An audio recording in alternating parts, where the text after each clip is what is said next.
একজন মুসলমানের সবচাইতে বড় সফলতা এখানে তার জীবনও হবে আল্লাহর জন্য, তার মরণও হবে আল্লাহর জন্য, তার যা কিছু সবই হবে একমাত্র রব্বুল আলামিন আল্লাহর জন্য।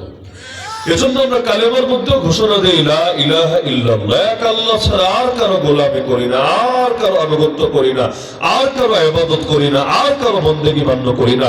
এমনকি যখন কোরআন শুরু করি প্রথমেই বলি আলহামদুলিল্লাহি রাব্বিল আলামিন। আমাদের কারো কোনো কিছু না, সমস্ত প্রশংসা, সমস্ত গৌরব, সমস্ত কৃতিত্ব, সমস্ত ক্রেডিট একজনের, তিনি হলেন আল্লাহ, যার এক নম্বর পরিচয় হলো রাব্বিল আলামিন, যিনি সমস্ত বিশ্ব জগতের রব, মানব জগতের রব, জিন জগতের রব, উদ্ভিদ জগতের রব, প্রাণী জগতের রব, জড় জগতের রব, এমনকি ফেরেশতা জগতের রব, কুল কায়নাতের রব যিনি। তো একজন মুসলমানের সফলতাই এখানে তার যা কিছু আছে সবই হবে একমাত্র আল্লাহ রাব্বুল আলামিনের জন্য। এজন্য নবী ইব্রাহিম আলাইহিস সালামের দুইটা বাক্য আল্লাহ বিশেষভাবে কোরআনে উল্লেখ করেছেন। একটা বাক্য আমি খুতবার মধ্যে পাঠ করেছি, ইন্না সালাতি ওয়া নুসুকি ওয়া মাহইয়ায়া ওয়া মামাতি লিল্লাহি রাব্বিল আলামিন। নিশ্চয়ই আমার নামাজ, আমার কোরবানি, আমার জীবন, আমার মরণ সব একমাত্র আল্লাহ রাব্বুল আলামিনের জন্য। কোরবানির দিন যখন পশু জবাই করেন, যদি অধিকাংশ বাঙালি নিজের পশু নিজে জবাই করে না, বরং অন্যের দ্বারা করায়। কেউ কেউ করে না এই কারণে ভয় পায়, এত বড় পশু, তার চাইতেও সাইজে বড়, এত বড় পশু জবাই করবে কিভাবে, অভ্যাস নাই, অভ্যস্ততা নাই, এজন্য জবাই করে অন্য কারো মাধ্যমে। আর কেউ কেউ একটা ভুল মাসআলা জানে, অনেকে ভাবে হুজুরের দ্বারা, হুজুরা রাগ করেন না কেউ, যে হুজুরের দ্বারা জবাই করলে সব মনে হয় বেশি হয়ে থাকে। কারো কারো ধারণা এটা বটে। হ্যাঁ, এটা ওই ব্যক্তির ক্ষেত্রে প্রযোজ্য যে সুন্দর করে সুন্নত তরিকায় জবাই করতে পারে না, তার ক্ষেত্রে অবশ্যই এটা সত্য। যে ব্যক্তি সুন্নত তরিকায় পারে, এমন কোন আলেমের মাধ্যমে যদি করে আলহামদুলিল্লাহ। কিন্তু যে নিজেও সুন্নত তরিকা জানে, যে নিজেও সহি তরিকায় জবাই করতে পারে, ইসলামের ফতোয়া এটাই, তার নিজের পশু নিজ হাতেই যদি জবাই করে এটাই তার জন্য উত্তম হবে। কেন?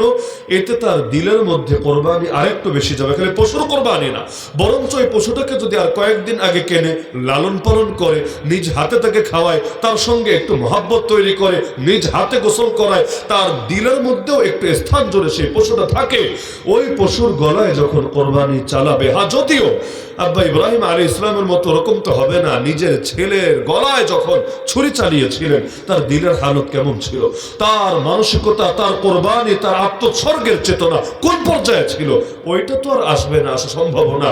তবে গ্রামে এমন বহুত মানুষ আছে নিজেই একটা বছর হয়তো পশুটাকে পেরেছে, নাই এমন বহুত মানুষ বহুত আছে। এই গত রাত্রেও যে বাসায় খাওয়া দাওয়া করেছে, আমাকে তারা শুনিয়েছে যে হুজুর আলহামদুলিল্লাহ, আমরা গত রাত্রে, তার আগের রাতে, যে আমরা প্রতি বছর নিজের ঘরেই একটা বছর পালন করি, এরপর ওইটা দিয়ে আমরা আলহামদুলিল্লাহ পশু জবাই করি। অবশ্যই ভালো, কারণ একটা বছর যেই পশুটাকে পালবে, ওই পশু শুধুমাত্র তার একটা সম্পদই হবে না, তার দিলের মধ্যেও সেটার প্রতি মহব্বত থাকবে।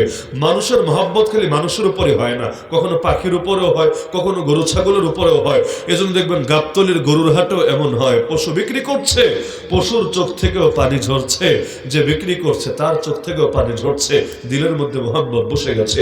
এমন একটা পশুর গলায় নিজে যখন ছুরি চালাবে, তার দিলের মানসিকতা এটাই হবে, আয় আল্লাহ, তোমার জন্য আমি সবকিছু কোরবানি করার মানসিকতা রাখি, যদি আমার সব সম্পদ উজাড় করে দিতে হয় তোমার নামে, ওই মানসিকতা আমার আছে।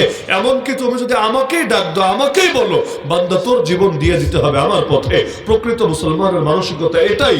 জীবন একটা না, আমার আল্লাহর ডাকে প্রয়োজনে হাজারটা উৎসর্গ করবে।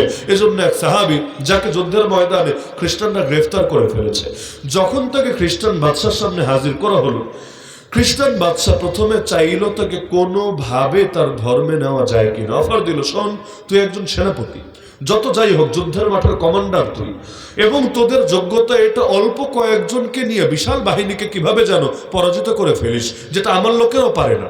সুতরাং তোর মতো একজন মানুষকে জানে মেরে ফেললে তো সবই শেষ, আমি তোকে জানে মারতে চাচ্ছি না, তুই আমার ধর্মে চলে আয়, ইসলাম ছেড়ে খ্রিস্টান হয়ে যা, আমি তোকে মারবো না তো মারবোই না, আগেও যেমন তুই বাহিনীর প্রধান ছিলি, আমার বাহিনীতেও বড় দায়িত্ব, বড় পদ তোকে দিয়ে দিব, আর আগে আর কয় টাকা পেতি, কয় টাকার মুসলমান তোরে দিতে পারবে, আমি তোর এই দিব, সেই দিব, সেই দিব, বহুত অফার দিল, ভেবেছে টাকা দিয়ে মনে হয় ঈমান কিনতে পারবে। সেই সাহাবী এক বাক্যে অটল, আরে যা কিছুর লোভ দেখাও লাভ নাই, জান দিতে রাজি আছে, ঈমান দিতে তো রাজি নাই। এক পর্যায়ে বাদশা যখন কোনোভাবে পারলো না, হালকা পাতলা জুলুম করলো, দেখলো তাতেও কাজ হয় না, এক পর্যায়ে নিরাশ হয়ে তার লোকদেরকে বলল, তোমরা আগুন জ্বালাও, আগুনের উপরে ড্যাগ বসাও, ড্যাগের উপরে তেল ঢালো, তেলগুলো যখন টকবক করে ফুটবে, এরপর এই মুসলমানদেরকে একজনকে একজনকে ধরে এটার মধ্যে নিক্ষেপ করো। প্রথমেই সেনাপতিকে মাইরো না, দুই একটারে মেরে যদি তার মন গলানো যায় তাহলে তো ভালো। প্রথমে তার সাথী সঙ্গীদেরকে একজন একজন করে সেই জ্বলন্ত ড্যাগের ভেতর ফেলা হচ্ছিল। যখন তার সিরিয়াল আসলো, হঠাৎ খ্রিস্টান বাদশা লক্ষ্য করছে সেই সাহাবীর চোখ বেয়ে বেয়ে পানি গড়িয়ে পড়ছে। বাদশা তো অবাক, কিরে এত মারলাম তাও চোখ থেকে পানি ঝরাতে পারলাম না, গায়ে রক্ত বের হয়েছে, চোখের পানি তো বের হয় নাই, এমনকি কোনোভাবে ওকে গলাতে পারলাম না, ওর মন আমার দিকে ঝোঁকাতে পারলাম না, হঠাৎ কি হয়েছে, কাঁদছে কেন? বাদশার মাথায় আসলো, মনে হয় মৃত্যুকে সরাসরি সামনে দেখে ভয় পেয়ে গেছে। এতক্ষণ তো দূর থেকে ভয় দেখিয়েছে, এই হবে সেই হবে, কিন্তু এখন তো মৃত্যু চোখের সামনে। কারণ তার একাধিক সাথী এখানে ইতিমধ্যে জ্বলন্ত এই আগুনের উপর যখন তেলগুলো ফুটেছে, ফেলতে দেরি হয়েছে, লাশ হতে দেরি হয় নাই। তো এই দৃশ্য দেখে মনে হয় ভয় পেয়েছে। সে খ্রিস্টান বাদশা বলল, শোন, কান্নাকাটির দরকার নেই, যেই অফার দিয়েছিলাম এখনো বলবৎ আছে, সময় আছে, খ্রিস্টান হয়ে যা, আমি তোকে মারবো না, তোকে ছেড়ে দেব, শুধু ছেড়েই দেব না, আগেও যা কিছু বলেছি সব ওয়াদা পূরণ করব, আমি একটা ওয়াদা ভঙ্গ করব না। সেই সাহাবী আর চুপ থাকতে পারলেন না, ঈমানের বলে বলিয়ান হয়ে রাগে উত্তেজিত হয়ে তিনি বলে উঠলেন, আরে তুই ভেবেছিসটা কি? তুই কি ভেবেছিস আমি মৃত্যুর ভয়ে কাঁদছি? আল্লাহর কসম করে বলি, মুসলমান মৃত্যুর ভয়ে কাঁদে না, কাঁদতে পারে না। আমি তো এজন্য কাঁদছি, একটা মাত্র প্রাণ, মাত্র একটা প্রাণ আমার আল্লাহর পথে উৎসর্গ করছি। এত সামান্য পুঁজি নিয়ে কিয়ামতের দিন দাঁড়াবো কোন মুখে?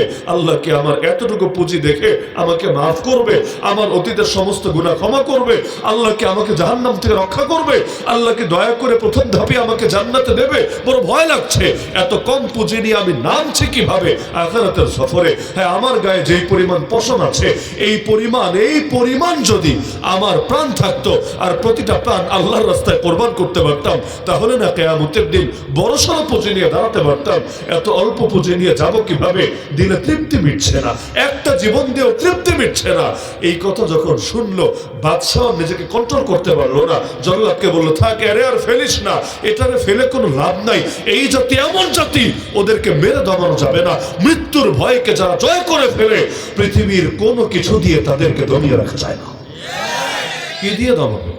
সবচাইতে বড় ভয় তো এটা, জানে মেরে ফেলবে, সবচাইতে বড় ভয় তো এটা। আরে যে ব্যক্তি নিজের জীবনই আল্লাহর নামে ওয়াকফ করে দিয়েছে, আল্লাহ হায়াত নির্ধারিত, মৌত নির্ধারিত, তুমি যখন ডাক দিবা তোমার কাছে আসতে আমার আপত্তি নাই। মায়ের কাছে যেতে সন্তানের খারাপ লাগে না, তো কোথায় মা আর কোথায় আল্লাহ? আল্লাহ তুমি যদি ডাক দাও, তোমার কাছে যেতে খারাপ লাগার কি আছে? আরে দুনিয়ায় তো কষ্টের শেষ নাই, অভাবের শেষ নাই, যন্ত্রণার শেষ নাই, পেরেশানি শেষ নাই। কোটিপতিও কষ্টে থাকে, থাকে না?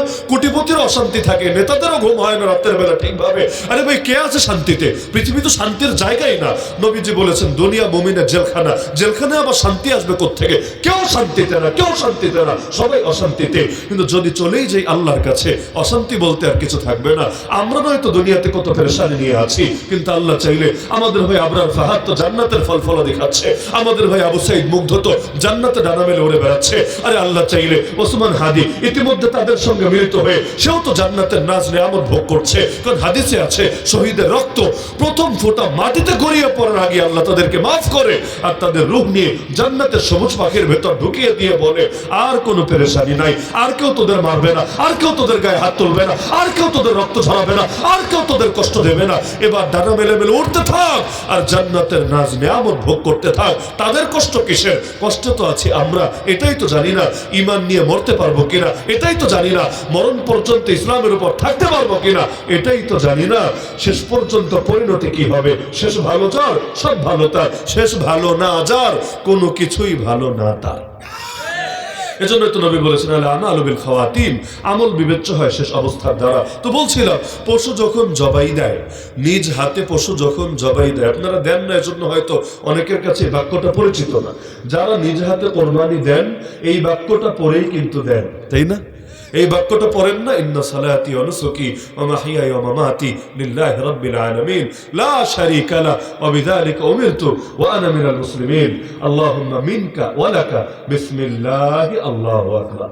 পুরো দোয়া কিন্তু এটাই, একদম বিসমিল্লাহি আল্লাহু আকবার লাস্টে, এর আগে হলো এগুলো। আর কেউ যদি না জানে সমস্যা নেই, না জানলে খালি বিসমিল্লাহি আল্লাহু আকবার বললেও হবে, অন্তত আল্লাহর নামটা নেওয়া লাগবে।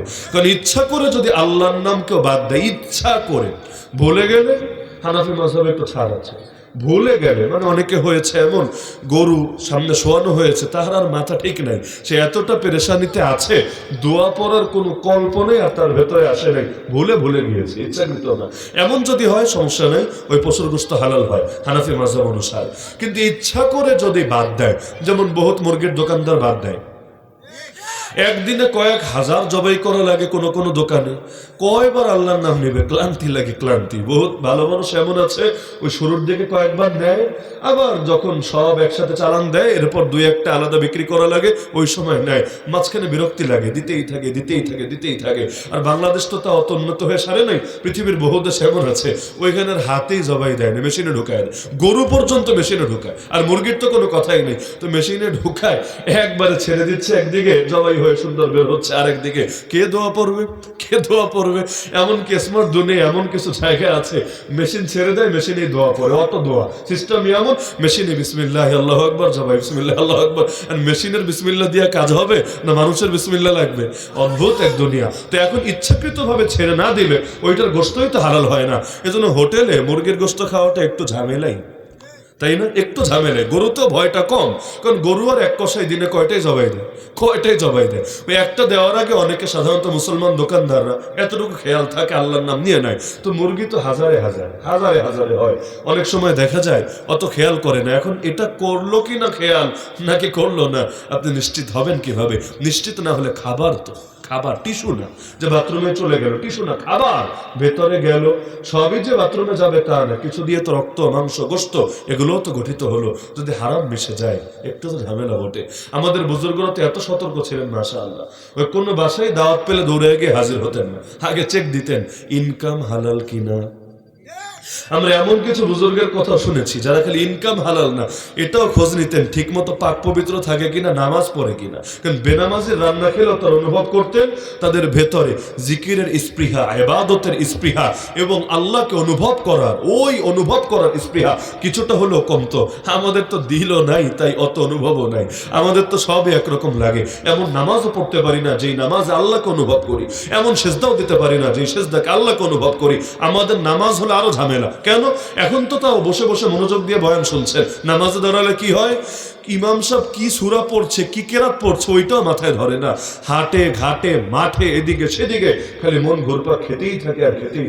হয় নাকি হয় না?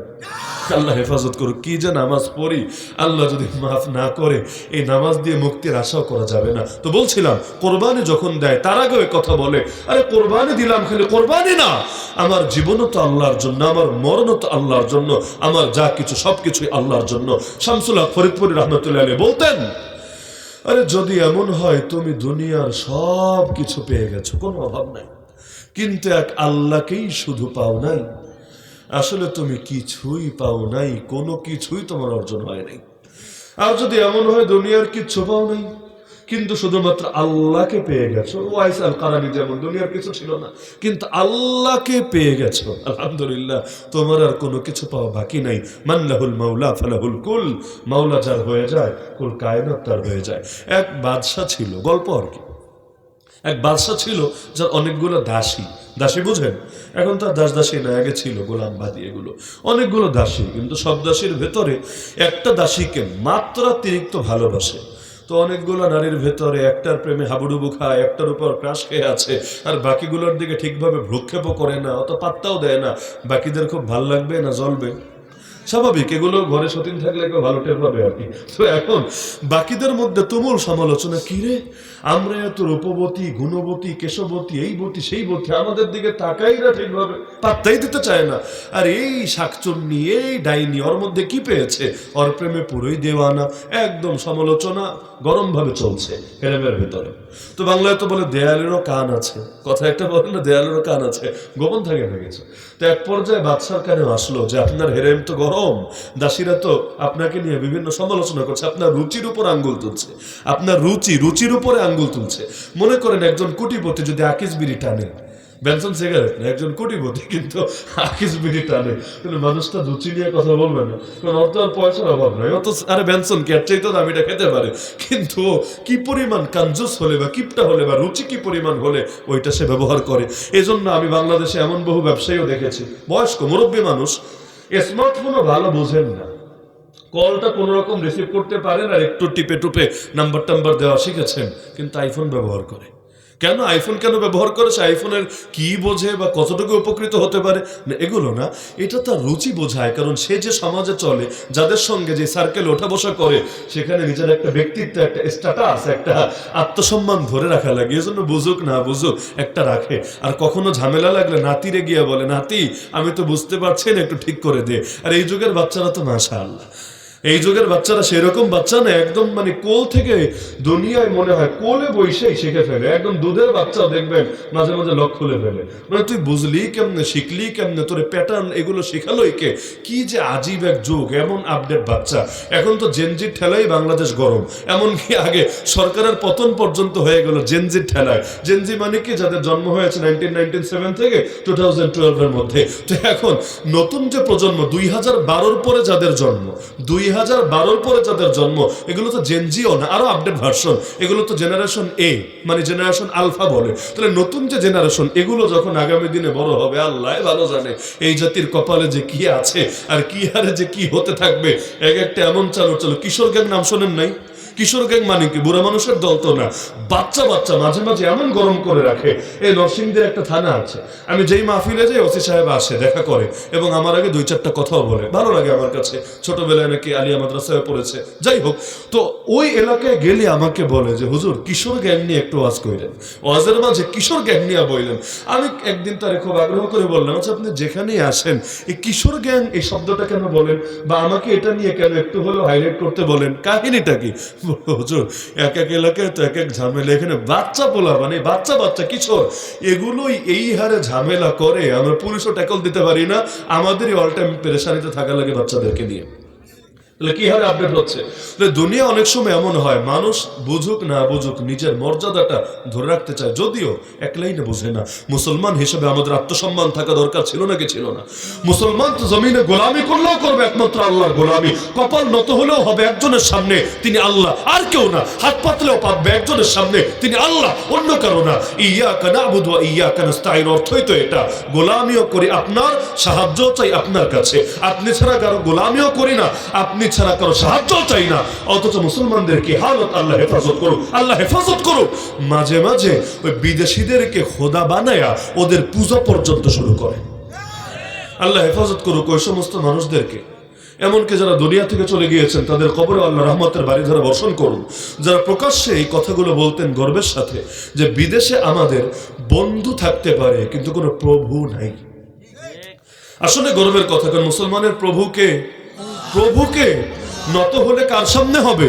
অন্যদের সাথে সম্পর্ক থাকবে প্রয়োজনের সম্পর্ক, স্বার্থের সম্পর্ক, লেকিন এমন সম্পর্ক তো থাকা উচিত না ওদেরকে খুশি করতে গিয়ে আল্লাহকে নারাজ করে দিলাম, ওদেরকে খুশি করতে গিয়ে আলেম ওলামার হাতে পর্যন্ত হাত করা পড়ালাম, ওদেরকে খুশি করতে গিয়ে কেউ নবীরা গালি দিলে পর্যন্ত তারা মাথায় তুলে নাচলাম, ওদেরকে খুশি করতে গিয়ে শরীফার মতো লানত প্রাপ্ত সমস্ত বিষয় পর্যন্ত শিক্ষা সিলেবাসে ঢুকায় দিলাম, ওদেরকে খুশি করতে গিয়ে আমাদের যুবক যুবতীদের চরিত্র নিয়ে লোকে ছিনিমিনি খেলবে, এগুলো পর্যন্ত দেখেও না দেখার ভান করে পড়ে থাকলাম। আর ওদেরকে খুশি করতে গিয়ে এই দেশে এত পরিমাণ মানুষকে ধরে খ্রিস্টান বানানো হচ্ছে না পার্বত্য অঞ্চলে এবং বিভিন্ন ওই যে দুর্বল এলাকা যেগুলো আছে উত্তরবঙ্গ বা যেখানে মানুষ অভাবে আছে, এই দুর্বলতার সুযোগকে কাজে লাগিয়ে প্রতি বছর হাজার হাজার মানুষকে খ্রিস্টান বানানো হচ্ছে না।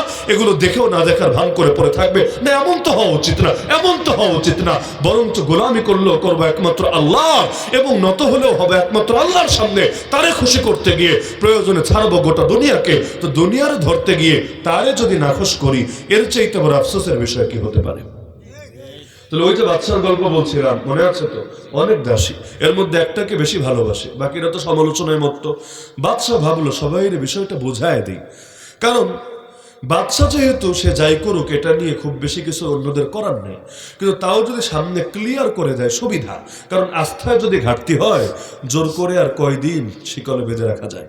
তো একদিন ভাবলো সবাই হাতে কলমে বোঝায় দিই, মুখের কথায় কাজ হবে না, একদম হাতে নাতে প্রমাণ দেখায় দেয়। সব দাসীকে ডাকলো, এরপর বলল, শোন, তোদের যার যা চাওয়া আছে একদম আলাদিনের চেরাগের মতো, তোদের প্রত্যেককে আমি একটা করে চাওয়ার সুযোগ দিচ্ছি। যে যা চাইবি আমি দিতে দ্বিধা করব না, যা চাইবি। আর যদি আমার সাধ্যের বাইরে হয় ভিন্ন কথা। যেমন কেউ যদি বলে আকাশের চাঁদ এনে দেন, কিভাবে দিবে? কেউ যদি বলে মঙ্গল গ্রহ থেকে একটা এলিয়ান ধরে এনে দেন, কিভাবে দিবে? এগুলো তো সাধ্যের কথা না, কিন্তু যেটা সাধ্যে আছে আমি দিতে দ্বিধা করব না, যে যা চাইবি। দাসীরা তো মহাখুশি। প্রত্যেকেরই কিছু চাওয়া পাওয়া থাকে না জীবনের, সবার থাকে, স্বাভাবিক ব্যাপার। দুনিয়া ধরেন আপনাদেরকে এমন সুযোগ দিলে অনেক ছেলেরা কি বলতো, আমার আর কিছু লাগবে না, আমার একটা R15 দেন। কাউরে যদি ধরতো, তোমার কি লাগবে? বলতো আর কিছু না, আমার একটা BMW দেন। কাউরে যদি ধরতো, তোমার কি লাগবে? আমার কোনো রকম একটা নেতা বানায় দেন। এক একজনের এক এক রকম আজীব আজীব চাওয়া পাওয়া। তো মহিলাদের চাওয়া তো মহিলাদের মতো। আমার আল্লাহ তো বানিয়েছেন এভাবে, ছোট মেয়ে হলে দেখবেন ও খেলে এক ধরনের জিনিস দিয়ে, ছোট ছেলে হলে দেখবেন ও খেলে এক ধরনের জিনিস দিয়ে। আমার বাচ্চারা আমি বুঝাই নাই যে তোমার গাড়ি দিয়ে খেলা দরকার, কিন্তু ছোটকালেই তারা দোকানে নিয়ে গেল, সে হলো ওই হান্ডি পাতিল এগুলো কেনার তার আগ্রহ নাই। তার আগ্রহ হলো গাড়ি কিনবে, তার আগ্রহ হলো বাইক কিনবে, তার আগ্রহ হলো এই ছেলে টাইপের যে আগ্রহ। তো এগুলো তো আর কেউ শিখাই দেওয়া লাগে না, আল্লাহ প্রদত্ত সিস্টেমই এমন বটে, আলহামদুলিল্লাহ। তো এখন ওরা যেহেতু নারী, ওরা তো নারীদের মতো চাইবে। কেউ বললো আমার এতখানি স্বর্ণ লাগবে, বাচ্চা বরাদ্দ দিয়ে দিল। কেউ বললো আমার ওই হীরার টুকরাটা লাগবে, বরাদ্দ দিয়ে দিল। কেউ বললো আমার ওই বাগান বাড়িটা লাগবে, বরাদ্দ দিয়ে দিল। কেউ যে যা চাইলো, বাদশা চাইতে দেরি, সাইন দিতে দেরি না, প্রত্যেকের নামে বরাদ্দ দিয়ে দিল। সবার শেষে সিরিয়াল আসলো ওই দাসীর। কোন দাসীর মনে আছে তো? যারা সবাই খুব মহব্বত করে নাকি? সবাই যারা দেখতে পারে না, যার প্রতি সবার ভেতরে হিংসা কাজ করে, সে, তার সিরিয়াল আসলো। বাদশা জিজ্ঞেস করলো, তোমার কি চাওয়ার আছে বলো? সে বললো, বাদশা জাহাপনা থাক, আমি আর না চাই। সবাই অবাক, কি এরকম সুযোগ আলাদিনের চেহারা কেউ হাতছাড়া করে নাকি? আমারে বললে আমিও তো না করতাম না, তো এখন এই দাসী, সে তো না করার কথা না, কাহিনীটা কি? সে বলল, কেন তুমি চাইবা না কেন? তোমার কিছুর প্রয়োজন নাই? না বাদশা জাহাপনা, প্রয়োজন আছে, কিন্তু ভয় হচ্ছে আমি যেই বিষয়টা চাইবো আপনি রাগ করতে পারেন, মাইন্ডে নিতে পারেন। বাদশা বলল, এটা কেমন কথা? এতজন চাইলো, আমি রাগ করলাম না, তুমি চাইলে রাগ করবো কেন? তোমার সাথে কি আমার দুশ্মনী আছে? এবার বলল, না বাদশা জাহাপনা, আমার প্রতি আপনার কোনো দুশ্মনী নাই, বরং আমার প্রতি আপনার হৃদয় নিঃসৃত ভালোবাসা আছে। কিন্তু ওদের চাওয়াটা ডিফারেন্ট, আমার চাওয়াটা ডিফারেন্ট, বিষয়টা আলাদা। আমি তো মুখ ফুটে বলতে পারছি না, বিষয়টা আলাদা। সুতরাং ওদেরটা রাগ করেন নাই, ঠিক আছে, কিন্তু আশঙ্কা আছে আমারটা রাগ করলেও করতে পারেন। সুতরাং আপনি যদি আমাকে আশ্বাস দেন, আমাকে নিশ্চিন্ত করেন, নির্ভয় করেন যে আমি বলার পরে আপনি দিলে দিলেন, না দিলে নাই, কিন্তু অন্তত রাগ করবেন না। আমাকে যদি ওয়াদা দেন, আশ্বাস দেন, তাহলে বলবো, না হলে থাক। এখন মহিলারা তো নাটকের লাইনে মাশাআল্লাহ বেশ ভালো, মানে এই কথাটা আমি আমার মতো বলছি, দাসী তো আর এভাবে বলে নাই, দাসী তো সেই রকম করেই বলেছে। এখন বাদশা বলল, থাক পাগলি, তোর আর এত নাটক করা লাগবে না, তুই বল, আমি কথা দিলাম রাগ করবো না, কথা দিলাম রাগ করবো না, পারলে দিব, না পারলে দিব না, কিন্তু রাগ করবো না। দাসী মাথা নিচু করে বলে, বাদশা জাহাপনা, আমার সোনা গয়নাও লাগবে না, হীরা জহরতও লাগবে না, বাগান বাড়িও লাগবে না, উট ঘোড়াও লাগবে না, আমার শুধু একটা জিনিসই লাগবে, আমি শুধু আপনাকে চাই, আর দ্বিতীয় কোনো কিছুর প্রয়োজন নাই।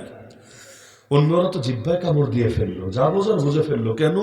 কারণ যে চেয়েছে স্বর্ণ, সে স্বর্ণই পেয়েছে, যে চেয়েছে হীরা, সে হীরাই পেয়েছে, যে চেয়েছে বাগান বাড়ি, সে বাগান বাড়ি পেয়েছে, আর যে চেয়েছে বাদশাকে যদি পেয়েই যায়, ওর আর কোন জিনিস পাওয়া বাকি আছে? কারণ বাদশা যার হয়ে যাবে সব জিনিস তো এমনি তার হয়ে যাবে, বাদশা যার হয়ে যাবে সব জিনিস তো এমনি তার হয়ে যাবে।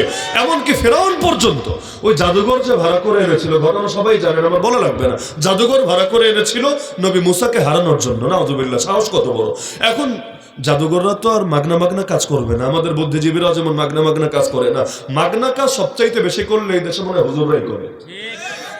এমনকি যেগুলো মাগনা না, মানে যেগুলোর জন্য 2-4 পয়সা দেয়, কয় টাকাই দেয় মসজিদের ইমামরা জিজ্ঞেস করেন, কয় টাকাই দেয় মুয়াজ্জিন সাহেবরা জিজ্ঞেস করেন। এখন থেকে 3 দিন আগে আমি এক এলাকায় গিয়েছি, কথা প্রসঙ্গে কথা হচ্ছিল, ইমাম সাহেবের বেতন মাত্র 5000 টাকা। এই 2025-এর বাংলাদেশ বলছে, এখন তো 26 শুরু হয়েছে, ওইটা 25-এর শেষ টাইমের কথা। বেতন মাত্র 5000 টাকা, চলে কেমনে আমারই তো মাথায় ধরে। 5,000 টাকা তো ভাই আমারও যদি বাসায় দাওয়াত দেন, আমারে আপনি বাজার করতে গেলে দেখবেন 5-এর বেশি চলে গিয়েছে। স্বাভাবিক না এটা? স্বাভাবিক না? অথচ এই 5 দিয়ে সে চলে, তার ফ্যামিলি চলে, বাচ্চা কাচ্চা পড়াশোনা করে, অসুস্থ মা বাবা চিকিৎসা হয় কিভাবে ব্যাখ্যা দুনিয়ার কিছু দিয়ে করতে পারবেন না। আল্লাহ কিভাবে যেন চালায় নেয়, আল্লাহ কিভাবে যেন চালায় নেয়, তাহলে এগুলো মাথায় ধরেন। আলহামদুলিল্লাহ। তো এখন দুনিয়ার মধ্যে কেউ তো মাগনা কাজ জাদুঘররা তো আর করবে না। তো তারা বললো, মাননীয় ফেরাউন মহোদয়, ফেরাউন কিন্তু কারো নাম না, আবার ফেরাউন কারো নাম না, অনেকে বোঝে না। ফেরাউন কারো নাম না, এই নামে কোনো মানুষ কোনোদিন ছিলই না। ফেরাউন মানে প্রেসিডেন্ট। ফেরাউন মানে কি? কোন দেশের প্রেসিডেন্ট? মিশরের। মিশরের প্রেসিডেন্ট যে হতো, ওদের মাতৃভাষায় ওরা তাকে ফেরাউন বলে ডাকতো। যেমন আমরা রাষ্ট্রপতি বলে ডাকি না, রাষ্ট্রপতি কিন্তু আমেরিকানরা বলে না, এটা জাপানিজরা চাইনিজরা বলে না, আমাদের মাতৃভাষায় আমরা রাষ্ট্রপতি বলে ডাকি। তো মিশরের একটা মাতৃভাষা ছিল, আরবি না। এখন ওদের ভাষা আরবি, ওই সময় আরবি ছিল না। যেমন এখন আমাদের অনেকের ভাষা হয়ে গেছে ইংলিশ। বাংলা মিডিয়ামে কয়জন পড়ায়? এখন তো যাদের পয়সা ভালো আছে বাচ্চার ইংলিশ মিডিয়ামে পড়ায়। যে বাচ্চাগুলো ইংলিশ মিডিয়ামে পড়ে, অনেকে ভালো বাংলা বলতে পারে না, ভালো বাংলা বোঝেও না, ভালো বাংলা বলতেও পারে না, ভালো বাংলা বোঝেও না। তো ইংলিশ মিডিয়াম যত বাড়বে, যতই গর্ব করেন আমরা ভাষার জন্য জীবন দিয়েছি, দেখবেন আগামী বেশি দিন লাগবে না, 20-30 বছরের মধ্যে এমন প্রজন্ম তৈরি হবে যে বাংলার চাইতে ইংলিশের চর্চাই তাদের মধ্যে বেশি হবে। লাস্টে গিয়ে বাংলা শুধু বইপত্র আর কিছু জায়গায় থাকবে। এমনকি এখনো বাংলা দিয়ে সব জায়গায় কাজ চলে না। আপনি হাইকোর্ট সুপ্রিম কোর্টে যান, বাংলার কোনো কাজই নেই সেখানে, ইংলিশ দিয়েই সেখানে ডিসকাস করতে হবে, ইংলিশ দিয়ে শুনানি করতে হবে, রায় ইংলিশের মধ্যে লিখবে, বাংলা সেখানে কাজ নাই। অথচ এই জাতি রক্ত দিয়েছে ভাষার জন্য, আন্তর্জাতিক মাতৃভাষা দিবস তৈরি হয়েছে। লেকিন এখন ওই আন্তর্জাতিক মাতৃভাষা দিবসটাও বাংলা তারিখ দিয়ে মনে রাখে না, ওইটাও মনে রাখে 21শে ফেব্রুয়ারি, ওই ওদের তারিখ দিয়ে। মানে পাগলামি কোন পর্যায়ে ভাবতে পারেন? বাংলা চেতনাটাও বাংলা তারিখে মনে থাকে না। এমনকি 21 ফেব্রুয়ারি বাংলা কোন তারিখ অনেকে বলতে পারবে না। জিজ্ঞেস করেন, অধিকাংশ জন বলতেই পারবেন। এই হলো আমাদের চেতনার অবস্থা। আমরা হলাম খাঁটি বাঙালি কেন? কারণ পহেলা বৈশাখে পান্তা আর ইলিশ খেয়ে থাকি, শুধুমাত্র এই কারণে খাঁটি বাঙালি, আর কিছু আমাদের লাগবে না। আল্লাহ হেফাজত করুন। তো এখন ফেরাউন জিজ্ঞেস করলো, কি লাগবে তোমাদের জাদুঘর? যদি তোমরা যে এখানে আসলা, কি চাও তোমরা? জাদুঘররা বললো, হারলে কিচ্ছু দেওয়া লাগবে না, যদি হাইরাই যাই একটা ইজ্জতের ব্যাপার স্যাপার আছে, কিচ্ছু লাগবে না। তবে যদি জিতে যাই তাহলে কি দিবেন আপনি বলেন, আমরা আর চাইলাম না। কারণ যেখানে ভালো পাওয়ার আশা আছে ওইখানে মুখ দিয়া চায় না। যেমন ধরেন সামনে নির্বাচন আসবে, বিভিন্ন নেতাদের কাছে মানুষ যায় না নির্বাচনের আগে, এটাই তো সুযোগ, কার পকেট কিভাবে খসানো যায় আর কি, মানুষ একটা গনিমত হিসেবে কাজে লাগায়। তো এখন নেতা জিজ্ঞেস করে, কি লাগবে? মাদ্রাসার জন্য গেল, কি লাগবে, কয় টাকা লাগবে? না, আসলে আপনার কাছে কিভাবে বলি আমরা, আপনি যা দেন আর কি। কারণ চিন্তা করে বললে কতই আর বলবে, মুখ ফুটে কি বলবে। তো তার ধারণা সে বললে যা বলবে নেতা মনে হয় তার চাইতে বেশি দিবে। এজন্য নেতার রিক্সায় উঠালে রিক্সাওয়ালা অনেক সময় ভাড়া চায় না, আপনি খুশি হয়ে যা দেন। কারণ সে চিন্তা করে চাইলে আর কয় টাকায় চাইবো, ওনার উপর যখন ছেড়ে দিব, ওনার তো একটা সম্মান আছে, একটা মর্যাদা আছে, একটা ব্যক্তিত্ব আছে, উনি কম দিতে পারবেন না। দিতে গেলে বিবেকে বাঁধবে, দিলে বড়টাই দিবেন। এজন্য এভাবে হাওলা করলে একটু ঝামেলা না? তো ফেরাউনের হাওলা করলো জাদুঘররা, আপনি কি দিবেন বলেন? এখন ছোটখাটো জিনিস তো যায় না, ফেরাউন তো এটা নিজের মুখ দিয়ে বলতে পারে না। এখন ফেরাউন এক বাক্যে বললো, আচ্ছা, ইন্নাকুম ইযাল লামিনাল মুকাররাবিন, কোরআনে আছে, তোমরা যদি জিততে পারো তোমাদেরকে আমার কাছের মানুষ বানিয়ে নেব। এক বাক্য, দ্বিতীয় কোনো বাক্যই নেই। উট দিব, ঘোড়া দিব, হ্যাং দিব, ট্যাং দিব, কিচ্ছু না। খালি কি বলেছে? তোমাদেরকে আমার কাছের মানুষ বানিয়ে নেব। জাদুঘররা বললো, কবুল, আর কিচ্ছু লাগবে না। তাহলে কি বুঝলেন? যে দুনিয়াতে যদি ওরা কিছু টাকা পয়সাও নেই, টাকা কয়দিন খাবে, টাকা তো ফুরাবে। কিন্তু যদি ফেরাউনের নিকট ভাজন হয়েই যায়, ফেরাউনের একদম কাছের মানুষ হয়ে যায়, কিচ্ছু লাগবে না, টাকা পয়সা লাগবে না, বরং এমন কিছু পাবে যে দুনিয়ায় কোনো কিছু আর আটকে থাকবে না। দুনিয়ার লাইনে সবাই বোঝে, খালি আল্লাহর লাইনে বোঝে না। এজন্যই যতদিন যাচ্ছে মুসলমানের প্রতিযোগিতা বাড়ছে, রাজনৈতিক প্রতিযোগিতা, টাকা পয়সা কামানোর প্রতিযোগিতা, ঘর বাড়ি কার চাইতে সুন্দর বানাবে প্রতিযোগিতা, এমনকি মসজিদও কার চাইতে কারটা বেশি বিল্ডিং বড় হবে, ডিজাইন সুন্দর হবে, লাইটিং বেশি থাকবে, নামাজে বেশি হবে ওইটা না, এই বাকি বাহ্যিক মানে মনোরঞ্জনের বিষয়গুলো কত বেশি হবে, এগুলোর প্রতিযোগিতা। লেকিন প্রতিযোগিতা নাই একটা জিনিসের, ও তাহাজ্জুদ পড়ে ডেইলি 4 রাকাত, আমি পড়বো 8 রাকাত, ও 5 ওয়াক্ত ফরজ নামাজ পড়ে, আমি তো ফরজ পড়বো, আমি নফল সুন্নাত আর বাড়ায় দিব, ও শুধু রমজানে রোজা রাখে, আমি প্রতি মাসেও রোজা রাখবো ইনশাআল্লাহ। এগুলো নিয়ে প্রতিযোগিতা নাই। প্রতিযোগিতা ভালো, ফাস্তাবিকুল খায়রাত, আল্লাহ কোরআনে বলেছে বলেছে বান্দা নেক আমলের প্রতিযোগিতা করো, এইটা করবে না। করবে কোনটা জানেন? আলহাকুমুত তাকাসুর, আলহাকুমুত তাকাসুর হাত্তা যুরতুমুল মাকাবির। বান্দা দুনিয়ার প্রতিযোগিতা তোমাদেরকে ধ্বংস করে দিয়েছে, এভাবে দেখতে দেখতেই তোমরা পৌঁছে গিয়েছো তোমাদের কবরে। আল্লাহ আমাদেরকে দুনিয়ার প্রতিযোগিতা থেকে বের হয়ে আখিরাতের প্রতিযোগিতায় যাওয়ার তৌফিক দান করুন। আসল সফলতা তো ভাই আখিরাতের সফলতা। আমাদের ভাই ওসমান হাদি বেঁচে থাকলে কি হতো? সর্বোচ্চ একটা এমপি হতো, সর্বোচ্চ। তাও তো বলা যায় না, নির্বাচন তো আর ছেলে খেলা না, মানে চাইলেন আর হয়ে গেলেন এমন তো ব্যাপার না, পুরোটাই ভাগ্য। সবচাইতে বড় নেতাও একদিন আগে নিশ্চিত করে বলতে পারবে না যে সে বিজয়ী হবেই হবে, কারণ সব নিয়ন্ত্রণ যেহেতু আল্লাহর হাতে। কখন যে কোন দিকে কি গিট্টু লাগবে, কি প্যাস লাগবে, আর কি হবে না হবে দুনিয়ার কেউ বলতে পারবে না। এটা সম্পূর্ণ ভাগ্যের ব্যাপার, সম্পূর্ণ ভাগ্য। তাহলে বেঁচে থাকলে যদি হতো সর্বোচ্চ একটা এমপি হতো। এমপি হলে কি হতো? দুনিয়ায় এমপি হলেই সবার সম্মান বাড়ে তা না, কখনো কখনো কমেও বটে। কমে না? কখনো এমনও হয় যে আগে ছিল আকাশের মতো মর্যাদা, যাওয়ার পরে যে কোনো একটা বদনাম রটেছে একদম জমিনের নিচে ধপাস করে পড়তে একদিনও লাগে না। তাহলে দুনিয়ায় থাকলে সর্বোচ্চ কি হতো? লেকিন আলহামদুলিল্লাহ আল্লাহর পথে চলতে গিয়ে, সৎ কথা বলতে গিয়ে, সত্যের পথে চলতে গিয়ে যখন তার প্রাণ গেল, আমি তো মনে করেছি এমপি না, মন্ত্রী না, প্রধানমন্ত্রী না, আল্লাহ তাকে মানুষের হৃদয়ের বাদশা বানিয়ে দিল। তাই না? কয়েকজন এমপি সম্মান পেয়ে আমাকে বলেন, আমার তো ধারণা এই দেশ যতদিন থাকবে কিছু নাম অমর হয়ে থাকবে। ওই 52 ভাষা শহীদদের নাম এখন অমর হয়ে আছে না? সালাম, বরকত, রফিক, জব্বার, কে দেখেছে? কে দেখেছে? এই প্রজন্মের কে দেখেছেন তাদেরকে? তো নামগুলোর সাথে সবাই কিন্তু কম বেশি পরিচিত। অতীতে ফিরে যান, মোহাম্মদ বিন কাসিমকে কে দেখেছে? সুলতান মোহাম্মদ গজনবীকে কে দেখেছে? ইখতিয়ার উদ্দিন মোহাম্মদ বখতিয়ার খলজি 17 জন নিয়ে এসে বাংলা স্বাধীন করলেন, কে দেখেছে তাকে? লেকিন দেখা লাগে না, নামগুলো অমর হয়ে আছে। আমার ধারণা আবরার ফাহাদ এই নাম, আবু সাইদ মুগ্ধ নাম, এই নামগুলো অমর হয়ে যাবে। কারণ কে অমর হবে না হবে এটাও নিয়ন্ত্রণ করেন কে? আমার আল্লাহ। এজন্য বান্দা যদি আল্লাহরে খুশি করতে পারে, আমি মনে করি তার লসের কিছু নাই। সে যদি ন্যায়ের উপর চলতে গিয়ে তার জানও চলে যায়, তার লসের কিছু নাই। পৃথিবীতে এমন নবী একজন দুজন না, একজন দুজন না, হাজার হাজার ছিলেন যারা পৃথিবীর মধ্যে কোন রাষ্ট্র ক্ষমতা অর্জন করেননি। তাই না? শাসক নবী আর কয়জন রে ভাই? নবী ইউসুফ আলাইহিস সালামের নাম বলবেন, নবী সুলাইমান আলাইহিস সালামের নাম বলবেন, মুহাম্মদুর রাসূলুল্লাহ সাল্লাল্লাহু আলাইহি ওয়াসাল্লামের নাম বলবেন। এমন কয়টা নাম বলতে পারবেন? আমি চ্যালেঞ্জ দিচ্ছি, বলেন। আমার সামনে বেশি না 1000 নাম বলেন।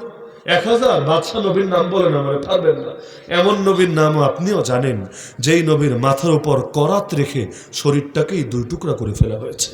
এমন নবীও ছিলেন লোহার চিরুনি দিয়ে যার গোস্তকেই হাড্ডি থেকে আলাদা করে ফেলা হয়েছে। এমন নবীকেও আপনি চেনেন? 950 বছর দাওয়াত দিয়েছেন, তবু 100টা লোক কালেমা পড়ে নাই।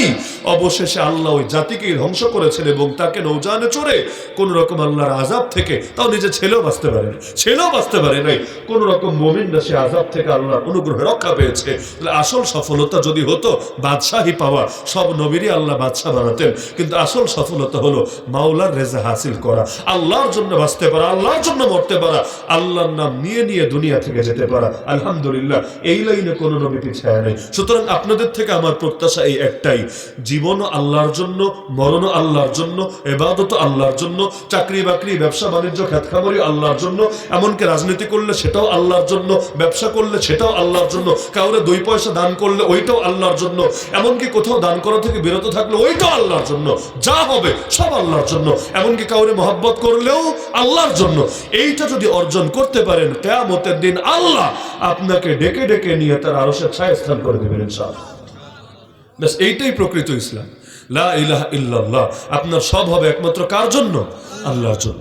এজন্য শাইখুল আরবি ওয়াল আজম হযরত হুসাইন আহমদ মাদানী রাহমাতুল্লাহি আলাইহি, নাম তো সবাই শোনার কথা, বিশেষ করে যারা ব্রিটিশের বিরুদ্ধে আমাদের এই অঞ্চলে স্বাধীনতার ইতিহাসও পড়েছেন, এই নামটা সবাই শোনার কথা। শাইখুল আরবি ওয়াল আজম হযরত মাওলানা হুসাইন আহমদ মাদানী রাহমাতুল্লাহি আলাইহি, যিনি মাল্টার সেই নির্বাসনেও দিন কাটিয়েছিলেন, মাল্টার দ্বীপে তার শেখুল হিন্দ মাহমুদ হোসেন দেওবন্দি রাহমাতুল্লাহি আলাইহির সাথে ব্রিটিশ বিরোধী জিহাদের ময়দানে অবদান রাখার জন্য। তিনি একটা কথা বলতেন, গর্ব করে বলতেন যে আমি তাহাজ্জুদও পড়ি যেই নিয়তে, আমি রাজনীতিও করি একই নিয়তে। কঠিন বাক্য না? আমি তাহাজ্জুদও পড়ি যেই নিয়াতে, আমি রাজনীতিও করি সেই নিয়াতে। কথাটার গভীরতা আপনি বোঝার চেষ্টা করেন। আচ্ছা আমারে বলেন, আল্লাহ নবী কি দুনিয়াদার নবী ছিলেন? নাউজুবিল্লাহ। কোন নবীর সামনে দুনিয়াদার শব্দ বললে তো আপনার ইমানই শেষ, ইমানই তো হুমকির মুখে। তো আল্লাহ নবী সাল্লাল্লাহু আলাইহি সাল্লাম যা কিছু করেছেন সবগুলোই আল্লাহর জন্য ছিল কিনা? তা নবীকে যুদ্ধ করতে হয় নাই, আল্লাহ নবীকে ছাগল পর্যন্ত চড়াতে হয় নাই, আল্লাহ নবীকে গুহার মধ্যে 3 দিন পর্যন্ত লুকিয়ে থাকতে হয় নাই, আল্লাহ নবীকে 10টা বছর রাষ্ট্র পর্যন্ত পরিচালনা করতে হয় নাই, আল্লাহ নবীকে বিচারাচার পর্যন্ত করতে হয় নাই। কি করতে হয় নাই? তিনি একজন যেমনি ভাবে সন্তান, একজন স্বামী, একজন বাবা, একজন দায়, একজন শিক্ষক, একজন বিচারক, একজন অর্থনীতিবিদ, একজন যোদ্ধা, একজন সমরবিদ, একজন রাষ্ট্রপ্রধান, কি নাই তার মাঝে? এমন একজন, মানে কোনো কিছু বাদ নাই, সব কিছু পূর্ণতার যত গুণ আছে। মোহাম্মদ অর্থই এটা, মোহাম্মদ শব্দের মানেই হলো প্রশংসা করার যত গুণ আছে সব গুণ তার একার ভেতরে আছে। মোহাম্মদ মানেই এটা। আলহামদুলিল্লাহ, হার লাইনে আল্লাহ তাকে কামেল বানিয়েছে। তা আমার নবীর রাজনীতিও ছিল কার জন্য? কার জন্য? ওই মহাত্মা গান্ধীর কথা শুনেছিলাম, সত্য মিথ্যা ভালো জানেন। তিনি নাকি নিজেই বলেছেন যে আমি ওমরের জীবনী পড়ে অনেক বেশি উপকৃত হয়েছি আমার রাজনৈতিক জীবনে। তাহলে ওমর রাদিয়াল্লাহু আনহু তো মুসলমান, তিনি তো আর ওই ধর্মের লোক না, কিন্তু তার শিক্ষাটাও এমন শিক্ষা যে একজন অমুসলিম নেতাও যদি সেটা পড়ে, জীবন গড়া শিক্ষা নিতে তার বিবেকে বাঁধবে না, বরঞ্চ যদি সংকীর্ণতা না থাকে সেখান থেকে ফায়দা নিতে কোনো দ্বিধা হবে না। এজন্য হাফিজ হুজুরের নাম শুনেছেন? আমার দাদা পীর ও দাদা উস্তাদ আল্লামা মুহাম্মদুল্লাহ হাফিজ হুজুর রহমাতুল্লাহ আলাইহি, আল্লাহ তাআলা হযরতের কবরকে নূরে নূরান্বিত করে দিন। ওই 80-র দশকে তিনি যখন নেমেছিলেন, 80-র দশকে স্বৈরাচার এরশাদের বিরুদ্ধে তিনি যখন নেমেছিলেন, ওই সময় তওবার রাজনীতির ডাক দিয়ে তিনি নেমেছিলেন। নামই ছিল তওবার রাজনীতি, তওবা নামই জটিল। কেন? তার মত ছিল মানুষ যেই সমস্ত শাসকরা আল্লাহর বিধানই স্বীকার করে না, ওদেরকে নেতৃত্ব তুলে দেওয়ার মাধ্যমে তারা পাপ করেছে। সুতরাং এখন এই পাপ থেকে তওবা করার তরিকাই হলো তার এমন কাউকে নেতৃত্ব তুলে দিতে হবে যেই মানুষ আল্লাহকে ভয় করে এবং আল্লাহর বিধান অনুসারে রাষ্ট্র পরিচালনা করে। ওই সময় তিনি একটা কথা গর্ব করে বলতেন, কথাটা হলো, আমাকে আমার উস্তাদ সিলেট দারুস সালাম মাদ্রাসার মুহতামিম শাইখুল হাদিস আল্লামা ওলিউর রহমান হাফিজাহুল্লাহ মাত্র সম্ভবত 10 দিন আগে বা সপ্তাহখানেক আগে হবে, ছাত্রকে এক মাহফিলে দেখা হলো, আমার এই বাক্যটা স্মরণ করিয়ে দিয়েছিলেন যে হাফিজ হুজুরের কথাটা সবসময় মনে রাখবা। হাফিজ হুজুর 80-র দশকে নেমে তিনি বলেছিলেন যে শোনো, আমি যদি জিতি নির্বাচনে তাও পাস, আমি যদি হারি তাও পাস। লোকে অবাক হতো, এটা কেমন কথা? জিতলেও পাস, হারলেও পাস, মানে কি? জিতলে না পাস, হারলে আবার পাস হয় কিভাবে? জিতলে না পাস, হারলে আবার পাস হয় কিভাবে? তিনি বলতেন, আমি কি নিজের স্বার্থে নেমেছি নাকি নেমেছি দ্বীনের স্বার্থে এবং নবীর আদর্শটাকে জিন্দা করার জন্য? তো নামলাম যেহেতু আল্লাহর জন্য, নামলাম যেহেতু দ্বীনের জন্য, তাহলে আমি কিভাবে ভাবি আমার পরাজয় আছে? আরে দুনিয়ার সফলতাই তো আসল সফলতা না, আসল সফলতা তো রবের সন্তুষ্টি পেয়ে যাওয়া, রবের মহব্বত পেয়ে যাওয়া। ওইটাই যদি পাই আমি কামিয়াব, আলহামদুলিল্লাহ। হ্যাঁ, আসলে তিনি প্রেসিডেন্ট হতে পারেন নাই, নির্বাচনে পাশও করতে পারেন নাই, কিন্তু আলহামদুলিল্লাহ মুমিনদের দিলের এমন বাদশাহী পেয়ে গিয়েছেন, তার নাম নিতে দেরি হয়, দোয়া করতে দেরি হয় না। তার দোয়ার জন্য জিলাপিও খাওয়া লাগে না, তার নামে দোয়া করার জন্য আমাদের কোনো সাধনাও করা লাগে না। নাম নিলেই যে বলছে রহমতুল্লাহি আলাইহি, এটা দোয়া না? এটা দোয়া না? তো জন্মেছি তো ভাই মরার জন্য, জন্মেছি তো মরার জন্য, তো লড়াইও নামলাম প্রয়োজনে হারার জন্য। কি সমস্যা? দুনিয়ার দৌড়ে হেরে গেলে সমস্যা না, কিন্তু আখিরাতের দৌড়ে হারা যাবে না। তাহলে আখিরাতের জন্য কাজ কি? কাজ হলো সাধ্যের সর্বোচ্চটুকু দিয়ে চেষ্টা করা। কবুল করার মালিক স্বয়ং আল্লাহ, আমি তো কোনো কিছুই কবুল করানোর মালিক না। এজন্য নামাজ শেষ করেও নবী বলতেন আস্তাগফিরুল্লাহ, আস্তাগফিরুল্লাহ, আস্তাগফিরুল্লাহ। 3 বার বলতেন, 3 বার, একবারও না। নবী ইব্রাহিম আলাইহিস সালাম কাবা বানালেন, কাবাকে নতুন করে নির্মাণ করলেন ছেলে ইসমাইলকে নিয়ে। বানানোর পরে বলেন রব্বানা তাকাব্বাল মিন্না ইন্নাকা আনতাস সামিউল আলিম ওয়া তুব আলাইনা, হে আল্লাহ তওবা কবুল করেন, maaf করেন, ইন্নাকা আনতাত তাওয়াবুর রহিম। তো নেক আমল করার পরে আল্লাহর কাছে maaf চাই, ভাবতে পারেন আমরা তো গুনাহ করার পরও maaf চাই না, গুনাহ করার পরও maaf চাই না। আর আল্লাহর বান্দারা নেক আমল করার পরেও দিনের ভয় যায় না যে পুরোটা আল্লাহর জন্য হলো তো, আল্লাহর বিধান অনুসারে হলো তো। সুতরাং মুমিনের জীবন বাস একটাই হবে সফলতা, যে আমার বেঁচে থাকো আল্লাহর জন্য, আমার মরে যাও আল্লাহর জন্য, আমার যা কিছু সব আল্লাহর জন্য। আমরাও এটা যে অর্জন করতে পেরেছি দাবি করব না, কিন্তু প্রকৃত মুসলমানের চেষ্টা এটাই থাকা দরকার মরণ পর্যন্ত, আল্লাহর জন্য যদি সব করতে পারি ইনশাআল্লাহ আমার কোনো কিছুতে কোনো ব্যর্থতা থাকবে না। আর কবুল করার মালিককে, সবকিছুর মালিকই তো আল্লাহ। আমরা আর কিসের মালিক? আমরা আর কিসের মালিক? আমার নবীরে নিরাপত্তা দিতেন কে বলেন? আমার নবীরে নিরাপত্তা দিতেন কে? কোরআন খুললে দেখবেন একটা আয়াত আছে, আল্লাহু ইয়াসিমুকা মিনান নাস। নবীজি আল্লাহ আপনাকে মানুষের হাত থেকে রক্ষা করবেন। এই আয়াত যখন নাজিল হলো, আমার নবী ডাকলেন। তাবুর বাইরে কিছু সাহাবী পাহারা দিচ্ছিল, তাদেরকে ডেকে বললেন, ভাই তোমাদের আর পাহারা দেওয়া লাগবে না, তোমরা চলে যাও। তারা অবাক, ইয়া রাসূলুল্লাহ, আপনি তো আপনার অর্ডারে করছি এমন না, টাকা পয়সার জন্য করছি এমন না, আমরা তো আপনার মহব্বতে করছি। নবীজি বললেন, আল্লাহ নিজে কোরআনে আয়াত দিয়ে যার নিরাপত্তার দায়িত্ব নিয়ে নিয়েছে, তার আর দুনিয়ার কারো নিরাপত্তা দেওয়া লাগবে না, আল্লাহ হেফাজতকারী হবেন। এমন হয়েছিলেন, একদিন যুদ্ধ থেকে ফেরার পথে নবী একটা গাছের ছায়ায় বিশ্রাম করছিলেন, নিজের তরবারিটা গাছের ডালে বেঁধে নিয়েছিলেন, কারণ তরবারি কোমরে নিয়ে তার ঘুমানো যায় না। এক মুশরিক পেছন থেকে এসে ফলো করতে করতে এসে নবীর তরবারি খুলে আল্লাহ নবীর গর্দানে ধরে বলল, কিরে মুহাম্মদ, তোরে কে বাঁচাবে আমার হাত থেকে? মাইয়াম নাউকা মিন্নি ইয়া মুহাম্মদ। পাগল ভেবেছে নবীরও তো বাঁচায় সাহাবী তো নাই আশপাশে, আজকে নবী শেষ, আজকে শেষ। আল্লাহ নবী খালি একটা শব্দ বললেন, কোন দোয়া দরুদ না, জাস্ট একটা শব্দ বললেন, আল্লাহ। শব্দটা বলতে দেরি ওর হাত ভূমিকম্প হলে যেভাবে জমিন কাঁপে, ওর হাত এভাবে থরথর করে কাঁপতে দেরি না, এমন কাঁপলো, তরবারি আর ধরে রাখতে পারলো না, পড়ে গেল। আল্লাহ নবী এবার নিজে তরবারি উঠিয়ে ওর ঘাড়ে ধরে বললেন, কিরে, এখন তোরে কে বাঁচাবে আমার হাত থেকে? তার নিরাপত্তা দানকারী কে? সবই তো আল্লাহ। বাকি যা স্বপ্ন ওসিল। আরে ভাই, আপনার গানম্যান যদি 100টাও থাকে আর কপালে যদি মরণ লেখা থাকে, বাঁচতে পারবেন না। আমেরিকার প্রেসিডেন্ট থাকাকালীনও গুলি খেয়ে মরেছে, এমন ইতিহাস আছে নাকি? নাই, আছে। আবার আপনার নাম যদি কোনো বুলেটের গায়ে লেখা না থাকে, পৃথিবীর সব বুলেটও যদি আপনার দিকে কেউ মারে, পারবে না আপনার জানে মারতে, কারণ হায়াত নির্ধারিত, মৌত নির্ধারিত।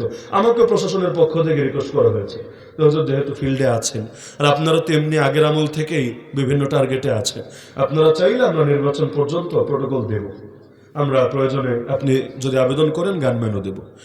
আমাকেও বলেছে, অন্যান্য দায়িত্বশীলদের মাধ্যমে আমার কাছে খবর পৌঁছিয়েছে। আমি এক বাক্যে বলেছি, কয় জায়গায় আর নিরাপত্তা দিবেন, কয় দিক থেকে আর নিরাপত্তা দিবেন? কপালে যেটা আছে সেটাই তো হবে। হাসবুনাল্লাহু ওয়া নি'মাল ওয়াকিল। সকাল সন্ধ্যা যে দোয়াগুলো পড়ে আমরা নামি এবং প্রত্যেক নামাজের পরে হেফাজতের যে দোয়াগুলো করি, বিশ্বাস করি এটা আল্লাহর নিরাপত্তাই যথেষ্ট আমাদের জন্য। না হলে বাংলাদেশে যারা নিরাপত্তা দান করে এদেরকে আমি এই পরিমাণ প্রফেশনাল মনে করি না যে আসলেই যদি কেউ টার্গেট কিলিং করতে চায় তারা রক্ষা করতে পারবে। আমি অন্তত এই আস্থাটা রাখতে বিশ্বাসী না। সুতরাং কেউ যদি মারতে চায় মারুক না, কেউ যদি মেরে শান্তি পায় মারুক, আমরা মরলে লস নাই। আর হায়াত যতদিন আছে মারতে পারবে না, যদি হায়াত শেষ হয় তাহলে আর বাঁচারও কোনো দরকার নাই। আল্লাহ যদি ডাক দেয় আল্লাহর কাছে যেতেও কোনো আপত্তি নাই। এমনি আমল করে জান্নাতে যাওয়া বড় কষ্ট, যদি শহীদ হই বড় উপকার হবে, বড় উপকার। জান্নাতে যাওয়া একদম সহজ হবে, হিসাব নিকাশেরও ঝামেলা থাকবে না। আমার আল্লাহ জান্নাতে 72টা হুরও শহীদদের জন্য রেডি করে রেখেছেন, তো লসের কি আছে? মরলে মরলাম, আমাদের যে ভাইরা শহীদ হয়েছে তাদের সঙ্গে গিয়ে মিলিত হলাম। এজন্য আল্লাহর জন্য যদি করা যায় আলহামদুলিল্লাহ, দিলে ভয় লাগবে না। ওই যে বলেছিলাম না, মৃত্যুর ভয়কে যদি জয় করেন কিসের ভয় লাগবে? আমি নমিনেশন ফর্ম জমা দিয়ে বের হওয়ার সময় সাংবাদিক এসে প্রশ্ন করে না, আমাদের তো এইটা একটা ঝামেলা। সাংবাদিকরা প্রশ্ন করার পর মাথায় শুধু এই চিন্তাটা থাকে যে কোন বাক্যটা কাট করবে। পুরা কথা আপনি 1 ঘন্টা কি লেকচার দিলেন বিষয় নেই, মাহফিলের মিডিয়াও কিন্তু এটা চিন্তা করে কথা বলা লাগে। 1000টা কথা বললেন, একটা বাক্য, জাস্ট একটা বাক্য দিয়েও কিন্তু কেউ আপনাকে ফাঁসায় দিতে পারে, হয় না এমন? এজন্য প্রতিটা বাক্য বলার আগে চিন্তা করার লাগে যে এই বাক্যের জন্য আল্লাহর আদালতেও যাতে জবাব দিতে পারি, আর দুনিয়ায় কেউ ফাঁসাতে চাইলে ওইটারও যাতে যথাযোগ্য জবাব দিতে পারি। তা আমি মাত্র ডিসি অফিস থেকে বের হলাম 29 ডিসেম্বরের কথা। আমাকে এসে প্রশ্ন করলো, হুজুর আপনার প্রতি আমাদের একটা প্রশ্ন হলো, সেটা হলো আপনি তো যুবকদের নিকট অনেক প্রিয়, সারা দেশে অনেক জনপ্রিয়, অনেক মানুষ আপনাকে মহব্বত করে, আর এখনের বাংলাদেশ তো তারুণ্যের বাংলাদেশ, যুবকদেরই জয় জয়কার। কিন্তু আপনার প্রতিপক্ষ যিনি, তিনি তো পুরো সিলেটের মধ্যে সবচাইতে শক্তিশালী প্রতিপক্ষ। তো এত শক্তিশালী প্রতিপক্ষের বিরুদ্ধে নমিনেশন ফর্ম সাবমিট করলেন, আপনার মূল্যায়ন কেমন? প্রশ্ন শুনেই বুঝেছি প্রশ্ন তো বড় জটিল, এবং এই প্রশ্নের তো অনেক ফাঁকফোকর আছে। কি বলবো, একটা কথাই দেখা যাবে সব মিডিয়া গরম হয়েছে, পত্রিকার শিরোনাম হয়ে গিয়েছে, খবরের কাগজে চলে এসেছে, এক টেনশন। আমি এক বাক্যে বললাম, দেখেন আমি অবশ্যই জানি এবং মানি নিঃসন্দেহে তিনি অনেক শক্তিশালী, এটা আমি অস্বীকার করি না, কিন্তু আমি মনে করি আমার আল্লাহ সবার চাইতে শক্তিশালী। আমরা তো আল্লাহর উপর ভরসা করে চলি, সুতরাং আমাদের কোনো কিছুতে কোনো আলাদা আতঙ্ক লাগে না। কাজ করা আল্লাহর জন্য, আমাদের সব আল্লাহর জন্য, জিতলেও আল্লাহ, হারলেও আল্লাহ, সব কিছুতে আল্লাহ। চেষ্টা করব, চেষ্টা করার মতো, সফল হলেও সমস্যা নাই, ব্যর্থ হলেও সমস্যা নাই। আল্লাহর কাছে হিসাব তো দিতে পারবো, আল্লাহ চেষ্টা করেছি, তুমি কবুল করো নাই, ওটার দায়িত্ব আমার নাই, তা আমি তো চেষ্টা করেছি আলহামদুলিল্লাহ। সুতরাং মাথায় রাখবেন, এটা জীবনে সব করেন আল্লাহর জন্য। অনেকে কিন্তু রাজনীতির খারাপ নজরে দেখে, এলাকায়ও যারা রাজনীতি করে অনেকে এদেরকে একটু বাঁকা চোখে দেখে, হয় না? আরে হয় না কি হয় না? অথচ আমারে বলেন আপনি, রাজনীতি যদি লোকেরা না করে তাহলে জাতির মুক্তি আসবে কোন নীতির মাধ্যমে? মুক্তি আসবেটা কোন নীতির মাধ্যমে? ভালো মানুষ যত বেশি রাজনীতিতে যাবে, আশা করা যায় ইনশাআল্লাহ সুম্মা ইনশাআল্লাহ এই জাতি অন্ধকার থেকে তত বেশি মুক্তি পাবে। আর রাজনীতি থেকে সবাই যত দূরে যাবে, 2 দিন পর পর মাথার উপর এক একটা চাপবে, লাস্টে আমারও নিয়ে ধরবে, আপনারও নিয়ে ধরবে, সবাইরে নিয়ে বিপদে ফেলবে। এজন্য রাজনীতিবিদদের জন্য দোয়া করা দরকার। মনে রাখেন, রাজনীতিবিদের জন্য দোয়া করা দরকার। হজে গেলে, ওমরায় গেলে দেখবেন ওই যে খুতবা দেয় না ইমাম সাহেবরা, কাবা শরীফের ইমাম সাহেবরা, এরা এদের সরকারের জন্য, শাসকের জন্য দোয়া করে। এই দোয়া না যে আল্লাহর গুনাহ করার তৌফিক দাও, বরং এ দোয়া করে, আল্লাহ তাদেরকে তোমার নবীর পথে এবং তোমার আদর্শ অনুসারে চলার তৌফিক দাও। কারণ তারাই তো দোয়ার সবচাইতে বেশি হকদার। তারা ঠিক, পুরো দেশ ঠিক। তারা ভেজাল, পুরো দেশেই ভেজাল। আল্লাহ আমাদের সবাইকে জীবনের প্রতিটা কাজ একমাত্র তারে রাজি খুশি করার জন্য করার তৌফিক দান করুন। যুবকরা বড় কষ্ট করে 2 দিন ব্যাপী মাহফিলের আয়োজন করেছেন। বেশি হয় নাই, বয়স মাত্র 5 বছর হয়েছে, কিন্তু আমি আশাবাদী কিয়ামত পর্যন্ত এই মাহফিল কায়েম এবং দায়েম থাকবে ইনশাআল্লাহ। এই প্রজন্ম চলে গেল, পরের প্রজন্মের দায়িত্ব সামলাতে থাকবেন ইনশাআল্লাহ। নেক আমল বন্ধ করা উচিত না, নেক আমল বন্ধ করা উচিত না। সুতরাং কিয়ামত পর্যন্ত এই মাহফিল হোক, এটা আপনারা চান তো ইনশাআল্লাহ? সবাই দোয়া করবেন, চেষ্টা করবেন। আল্লাহ সবাইকে কবুল করুন, আমিন। ওয়া আখিরু দাওয়ানা আলহামদুলিল্লাহি রাব্বিল আলামিন।